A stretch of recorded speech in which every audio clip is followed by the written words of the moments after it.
जब घटना हुई हाथरस में, मथुरा में, मेरठ में, सुल्तानपुर में, कासगंज में, कौशाम्बी में, बनारस में, लखीमपुर खीरी में, उन्नाव में और फतेहपुर में बेटियां बर्बाद हो गई। कहां थे आप कि मैं यूपी की नारी हूं, बेखौफ सताई जाती हूं, राम राज्य का झांसा देके बलि चढ़ाई जाती हूं,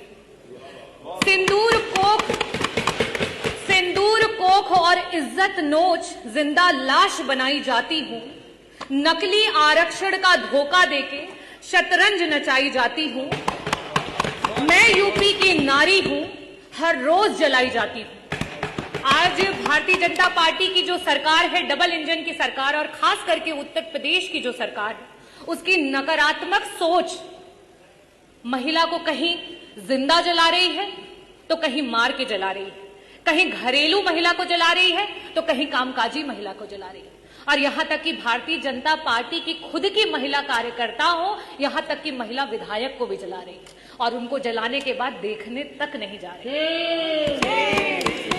मैं पूरे सदन की तरफ से माननीय विधायक अनुपमा जायसवाल जी जल्दी स्वस्थ हों, उसकी कामना करती हूं और ये भी कहना चाहती हूं कि जिस भारतीय जनता पार्टी ने उत्तर प्रदेश के पूर्व मुख्यमंत्री जी की स्वर्गीय मां को भी अपनी गंदी राजनीति में खींचने से नहीं छोड़ा, वो सबसे पहले गए, क्योंकि वो असली महिला का सम्मान जानते हैं और समाजवादी पार्टी असली महिला का सम्मान जानती है। और उसके बाद भारतीय जनता पार्टी के 2 डिप्टी सीएम उनके बाद जाते हैं अपनी महिला विधायक को देखने के लिए, और यही है आपका नारी वंदन। मैं जो सरकार, भारतीय जनता पार्टी की सरकार महिला की सुरक्षा की बात करती है, महिला की सुरक्षा के नाम पर जीरो है, और जब बड़ी बड़ी बातें करनी होती हैं तो हीरो हैं।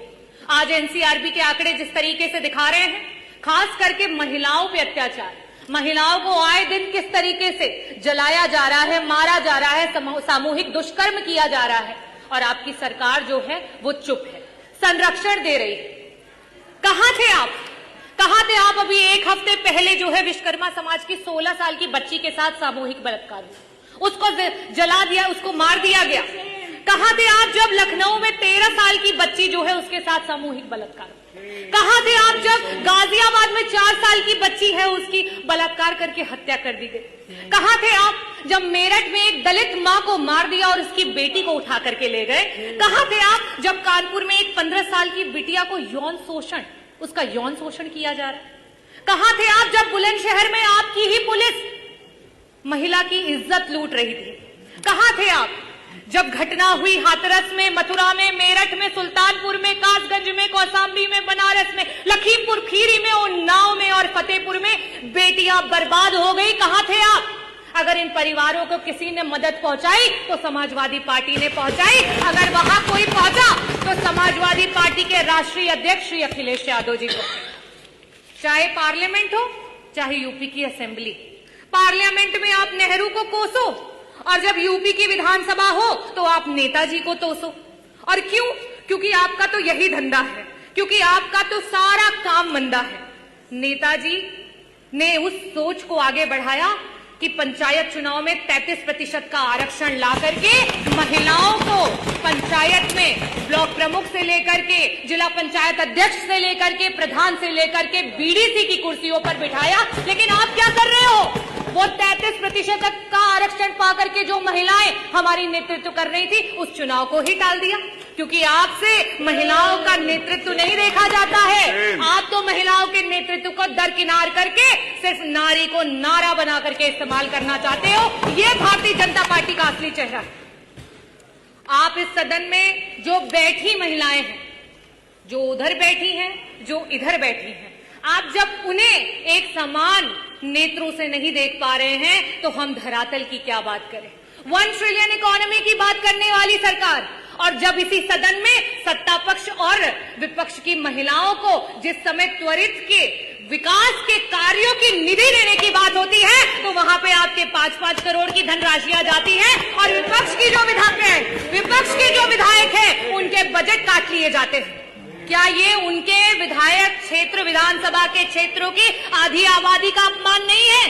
क्या उनको विकास का अधिकार नहीं है? ये है आपका झूठा नारी वंदन और नारी अभिनंदन। और आप महिलाओं की बात करते हैं।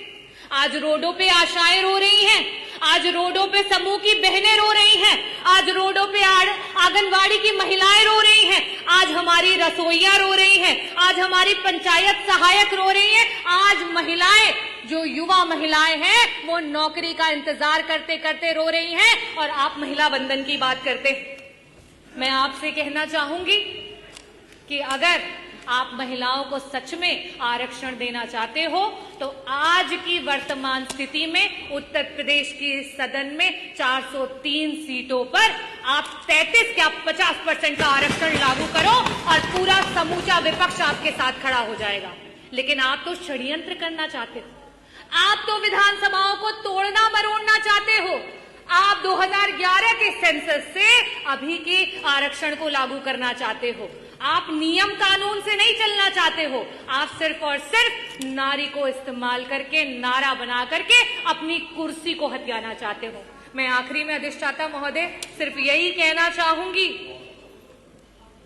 कि ये बिल पे चर्चा तो बस एक बहाना था, महिला का नाम लेकर वोट पर निशाना था और आरक्षण का ढोंग पीटकर लागू नहीं कराना था।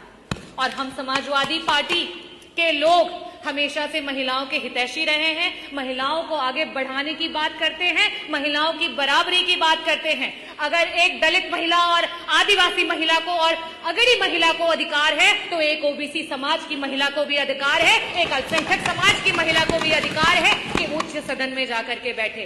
लेकिन आपके षड्यंत्र और मंसूबे और जो भारतीय जनता पार्टी ने करने का प्रयास किया है, माननीय अधिष्ठाता महोदय, अभी तो 8 मिनट हुए भी नहीं, पूरा कर लेने 7 मिनट कि अभी अच्छा करिए जल्दी करिए। जो नैरेटिव सेट करने का प्रयास किया है वो नैरेटिव धरातल पर फेल हो गया है और 2027 में पीडीए की जो ए है आधी आबादी वो बढ़ चढ़ करके आपको आईना दिखाएगी और 2027 में समाजवादियों की